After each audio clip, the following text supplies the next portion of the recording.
La bise, le blanc, le bleu, cet authentique chien nordique qui nous a tous fait rêver d'aventure dans les grands espaces glacés est un animal de contact. Indépendant, mais désirant avant tout vivre avec l'homme. Il a l'instinct de la communauté organisée et le sens de la hiérarchie. Dépourvu de toute agressivité, sa philosophie le prédispose à une certaine nonchalance. Néanmoins, lorsqu'on lui en intime l'ordre, il sait travailler et se révèle un chien de course extraordinaire. Il est le plus doux et le plus répandu des chiens nordiques.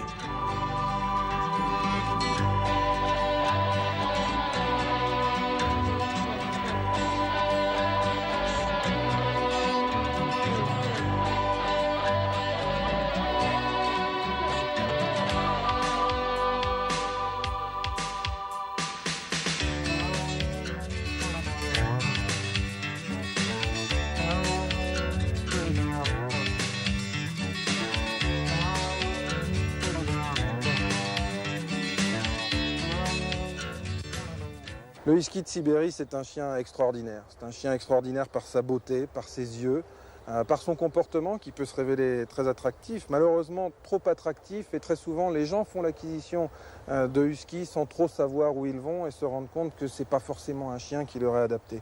Ce qu'on veut éviter, c'est que ce chien soit un chien acheté uniquement pour une question de mode et non pas pour le chien tel qu'il est. C'est pas parce qu'il est beau qu'il faut faire la promotion du husky. À la limite, il vaudrait mieux qu'il y en ait moins, mais qu'il soit bien heureux, que d'avoir une profusion de chiens qui vivent dans des conditions qui ne sont pas forcément mauvaises, mais qui ne sont pas les leurs. Et puis, un husky de Sibérie en ville, c'est pas forcément l'idéal. Donc, dès lors que l'on a ce chien en appartement, il faut faire en sorte de ne pas le laisser tout seul, faute de quoi on va retrouver son appartement un petit peu dévasté. Et puis, tous les jours, il faut lui donner de l'exercice. Je crois que c'est quelque chose de fondamental.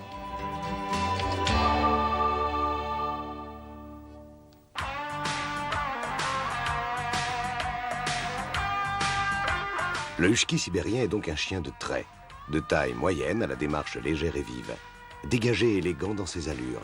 Les proportions et la forme de son corps dénotent cet équilibre fondamental de puissance, de rapidité et d'endurance.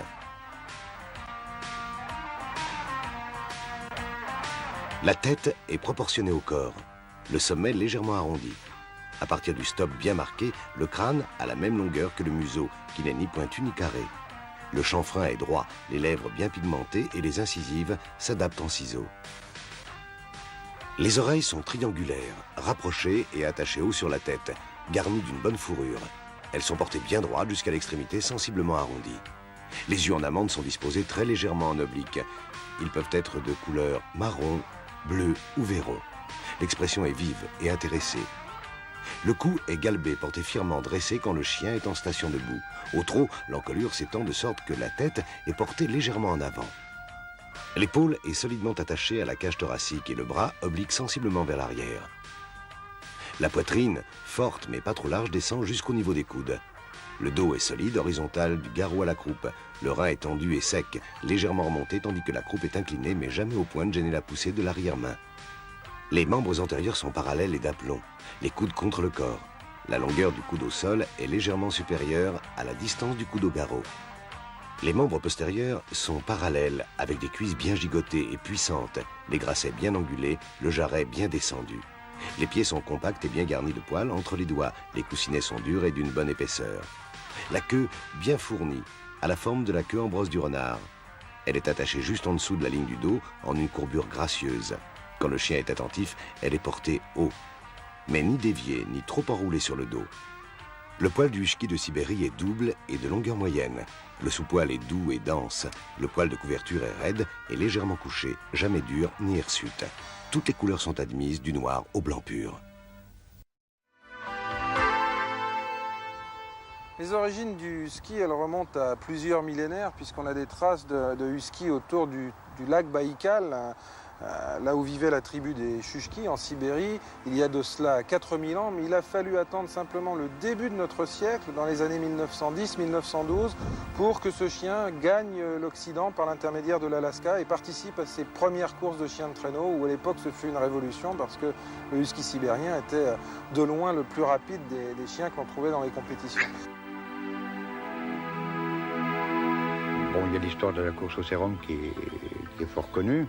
Durant l'hiver 1925, une épidémie de diphtérie sévit à Nome, en Alaska. Les enfants meurent. Les conditions climatiques empêchent l'acheminement du sérum par voie aérienne. On fait appel à une vingtaine d'équipages pour se relayer depuis la dernière gare. Environ 1000 km. Ces pas-là en parcourent plus de 500 par moins 45 et entrent dans l'histoire en permettant au sérum d'arriver en 5 jours.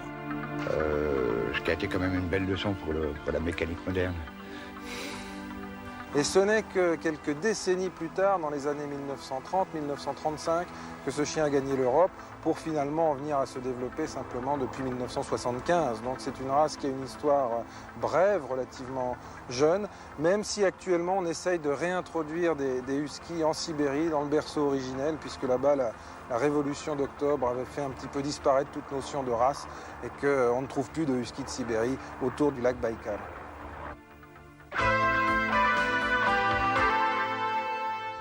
Les Esquimaux l'ont sélectionné pour ça, donc le chien qui en descend ne sait faire que ça.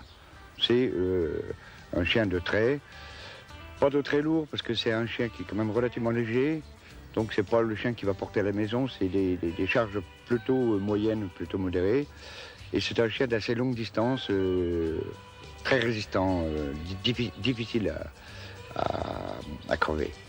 Bon, ce chien il court premièrement parce que c'est dans son atavisme, c'est parce qu'on lui fait aussi un entraînement pour ce genre de sport. Il court aussi bien souvent quand ils sont plusieurs par émulation les uns vis-à-vis des autres. C'est celui qui, c'est un peu comme chez les hommes, disons celui qui voudrait être devant. Et je dirais que la quatrième partie, qui est peut-être l'une des parties les plus agréables quand on court, c'est que bien souvent les chiens courent pour le musher, le conducteur de traîneau.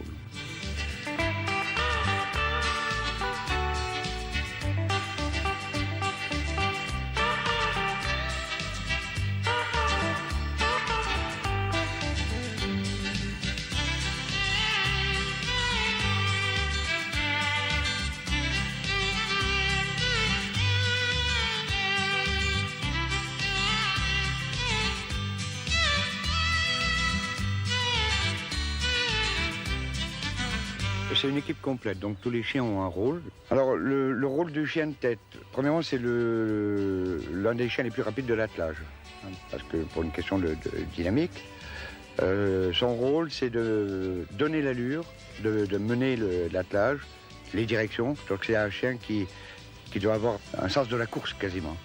C'est un chien qui est des fois tacticien. En général c'est un chien qui est plutôt dominé. Et quand vous avez des attelages de 8 ou 10 chiens et que vous en avez 8 derrière vous, il faut quand même une certaine force de caractère et une bonne stabilité. Et c'est rarement le cas d'un dominant, parce qu'il n'aime pas tourner les dos à ses concurrents éventuels, donc il est presque toujours à l'arrière du traîneau. Les autres chiens qui sont aussi très importants, et qu'il faut bien choisir, c'est ce qu'on appelle les wheels. C'est les chiens qui sont juste le plus près du traîneau, parce que c'est eux qui vont corriger toutes les dérapages, toutes les erreurs. Donc ce sont les chiens qui doivent être très, très solides. C'est en général les plus puissants de l'attelage. Donc c'est d'ailleurs très souvent des mâles, alors qu'en chien de tête on a souvent des femelles, parce qu'on leur demande énormément de puissance et d'avoir un très bon coup de rein.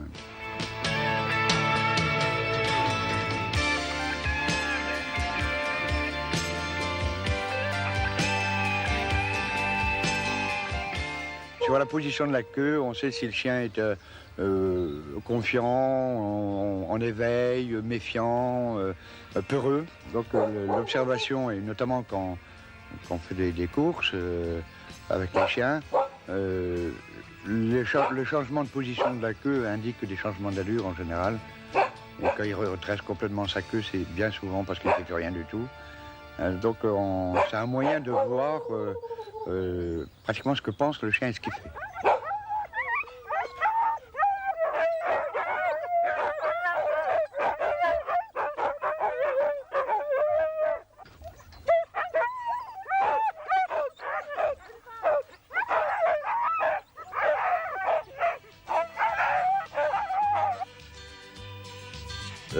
D'abord, les courses commencent par des entraînements. Donc c'est la mise en condition physique du chien. Ça veut dire passer énormément de temps pour mettre les chiens en condition. On commence au début septembre alors que les premières courses sur neige ne sont que vers fin décembre. 3, 4, 5 fois par semaine. Entraînement qui consiste d'abord à faire ce qu'on appelle une musculation, c'est-à-dire la mise en condition physique, donc des charges relativement lourdes à des allures pas élevées, ça n'a pas d'importance l'allure, pour en arriver à faire de la vitesse, mais vraiment que dans les 3 ou 4 dernières semaines, quand le chien est en parfaite condition physique.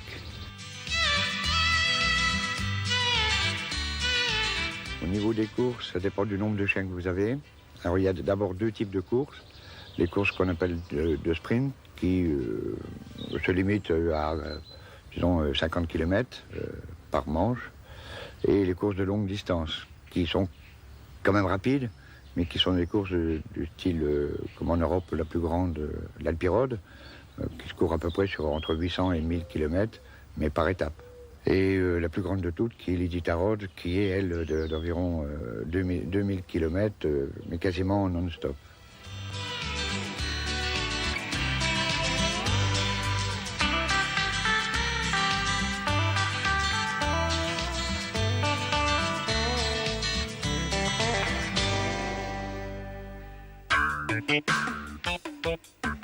Le husky sibérien est un chien très rustique. C'est un chien qui finalement on connaît en termes d'élevage depuis suffisamment peu de temps pour que la pression de sélection n'ait pas été telle qu'elle fasse apparaître un certain nombre de problèmes comme la dysplasie de la hanche ou certaines anomalies héréditaires. Donc c'est un chien rustique qui, lorsqu'on en fait l'acquisition, bien nécessite comme tous les chiens qu'on le vermifuge et qu'on le vaccine convenablement en allant chez son vétérinaire, qui ensuite ne présente pratiquement jamais de problèmes de croissance, si l'on prend soin normalement de l'animal, et qui ensuite, à l'âge adulte, peut développer un problème pathologique tout à fait spécifique, qui est ce qu'on appelle la carence en zinc. Et dès lors que l'animal va présenter ce problème de carence, donc d'insuffisance d'apport ou de digestion du zinc, vont apparaître au niveau du pourtour des yeux, au niveau du pourtour des lèvres, au niveau du nez également, des zones de dépilation, le poil s'en va, la peau devient rose et puis des croûtes apparaissent. C'est quelque chose qui se soigne très bien en apportant du zinc dans l'alimentation, mais qui va ensuite nécessiter un traitement qui, s'il est simple, va devoir être quotidien toute la vie de l'animal. Une petite particularité du husky en période hivernale, c'est ce que les Américains appellent le snow nose, c'est-à-dire que du jour au lendemain, la truffe va se mettre à se dépigmenter, elle va virer du noir au rouge puis au rose. C'est quelque chose de tout à fait normal. Dès que l'hiver disparaît, elle redevient noire. Donc rien d'inquiétant là-dedans, c'est tout à fait physiologique, mais c'est vrai que ça inquiète parfois beaucoup les propriétaires. Les yeux peuvent également constituer une source de problème chez le husky, en particulier lorsque ceux-ci ont les yeux clairs et qu'on les emmène à la neige lorsqu'il fait très beau. C'est la réverbération du soleil sur cette neige qui fait que ces yeux un petit peu fragilisés par leur couleur claire vont être une source de problème. Lorsqu'on se lance dans la pratique sportive avec son husky, il faut être conscient qu'il y a un certain nombre de petits problèmes pathologiques qui sont très spécifiques aux chiens de traîneau et en l'occurrence au husky. Le premier d'entre eux concerne les pattes. On a coutume de dire pas de pattes, pas de chien chez les Esquimaux. Les pattes, en particulier les coussinets et les espaces interdigités, sont des éléments dont il faut prendre soin. Il faut en prendre soin en graissant les pattes avant chaque entraînement. Autre problème que l'on peut rencontrer dans le domaine de la course, ce sont les problèmes de diarrhée. Dès lors que l'on court, il y a ce que l'on appelle un effet stress, que tous les marathoniens et que tous les coureurs connaissent bien, qui font que cela peut déclencher une petite diarrhée qui, au demeurant, n'est jamais grave, mais qui impose d'être prévenu.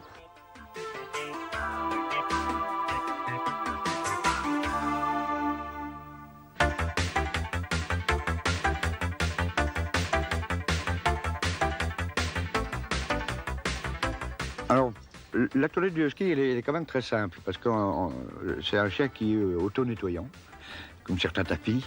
Donc, il n'y a pas de toilettage, il n'y a aucun entretien. Le seul qu'on ait, c'est que 2 fois par an, ces animaux à fourrure muent assez fortement, et il faut donc les brosser pour enlever ce qu'on appelle les poils de mue. Mais par ailleurs, il n'y a aucun entretien. C'est un chien parfaitement rustique qui ne pose aucun problème du point de vue santé, ni entretien.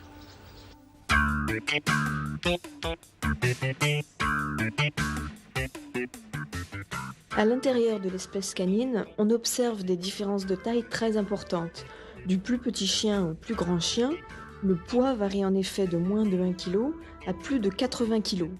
On distingue donc 3 catégories. La première est celle des petits chiens de compagnie dont le poids ne dépasse pas 10 kg. Ils sont souvent issus de races rustiques. À l'opposé, on trouve les grands chiens de plus de 25 kg. Ces chiens ont une croissance longue et délicate et une fois adultes, ils vieillissent ensuite plus rapidement que les petits chiens. Entre ces deux extrêmes, nous trouvons les chiens moyens de 11 à 25 kg. Ce sont des chiens de compagnie ou des chiens d'utilité, bien équilibrés dans leur croissance et qui posent en général peu de problèmes d'alimentation. Ces différences de poids s'accompagnent de différences anatomiques et physiologiques. Compte tenu de son poids, le husky appartient évidemment à cette dernière catégorie. Les besoins d'un chien moyen comme le husky se distinguent de ceux d'un petit chien ou d'un grand chien. Un chien moyen réclame une alimentation adaptée à sa taille et variable suivant les différentes étapes de sa vie. L'alimentation doit en tenir compte dans l'intérêt de la santé du chien. Une des principales caractéristiques physiologiques du husky de Sibérie, c'est sa faible aptitude à la digestion des amidons. Ce qui veut dire que dès lors que l'on va donner trop de glucides, trop d'amidon, trop de sucre à ce chien, eh bien on va déclencher des diarrhées.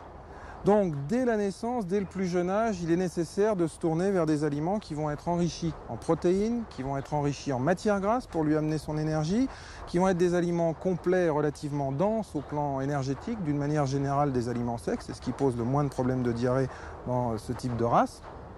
Et puis petit à petit, eh bien, on va adapter cet aliment à l'état physiologique du chien. Les chiens moyens sont des chiens précoces. La croissance du chiot est relativement courte et la taille adulte est atteinte entre 12 et 14 mois. Le poids de naissance est alors multiplié par 40 voire 60. Il est important de bien ajuster les apports nutritionnels aux besoins réels du chiot, sous peine de favoriser une prise de poids excessive en croissance. Sinon, on le prédispose à souffrir d'obésité plus tard. Le mieux est d'utiliser un aliment complet pour chiots de race moyenne, hautement digestible et contenant tout le calcium, le phosphore et les vitamines nécessaires. Lorsqu'on utilise ce type d'aliment, les supplémentations minérales et vitaminiques sont superflues, voire dangereuses. Et puis lorsqu'il devient adulte, eh bien l'idéal, même si on a un chien qui reste au repos, c'est d'utiliser des aliments spécialisés pour le chien de sport, car ces aliments contiennent au minimum 35% de protéines et 20% de matières grasses, et donc répondent parfaitement aux caractéristiques digestives du husky. Alors lorsque le chien ne court pas, eh bien, on donnera cet aliment en faible quantité. Et à ce sujet, il faut savoir qu'un husky est un chien qui, à poids égal, a un besoin énergétique, donc un besoin d'aliments qui est grosso modo 2 fois moindre à celui d'une autre race de chien. Et dès lors que l'on va entraîner, faire courir ce chien, on va augmenter graduellement les doses de façon à ce que son poids corporel reste stable. Les chiens de format moyen dépassent rarement l'âge de 10 ans. Vers l'âge de 7 ans, le vieillissement s'accélère déjà. Le comportement devient moins dynamique, des douleurs articulaires apparaissent, le poil est plus terne. Sur le plan digestif, l'appétit baisse, le transit se ralentit et les aliments sont de moins en moins bien assimilés. À partir de cet âge, il devient donc important de proposer un aliment très appétant qui contienne des ingrédients spécialement choisis pour être bien tolérés par des chiens dont les capacités digestives diminuent. Par exemple, certaines huiles, telles que l'huile de bourrache, aident à conserver un poil brillant. Et pour tenter de freiner le vieillissement, l'aliment devra aussi posséder un niveau de phosphore réduit pour protéger les reins. Il devra enfin contenir des vitamines C et E pour lutter contre les dégénérescences cellulaires. Ces quelques mesures vous permettront d'aider votre chien à rester en bonne santé le plus longtemps possible.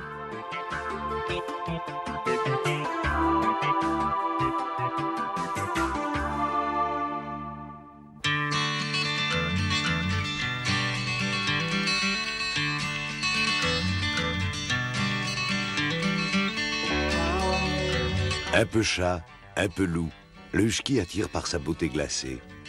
Mais n'oubliez pas que l'injustice lui est insupportable et qu'il ne faut pas le laisser seul en appartement. Cela ne lui convient vraiment pas. Plus qu'un traîneau, il lui faut un maître patient, compréhensif, suffisamment à l'écoute de ses désirs. Sachez le garder tel quel, sans espérer pouvoir le changer, et il sera pour vous un formidable compagnon.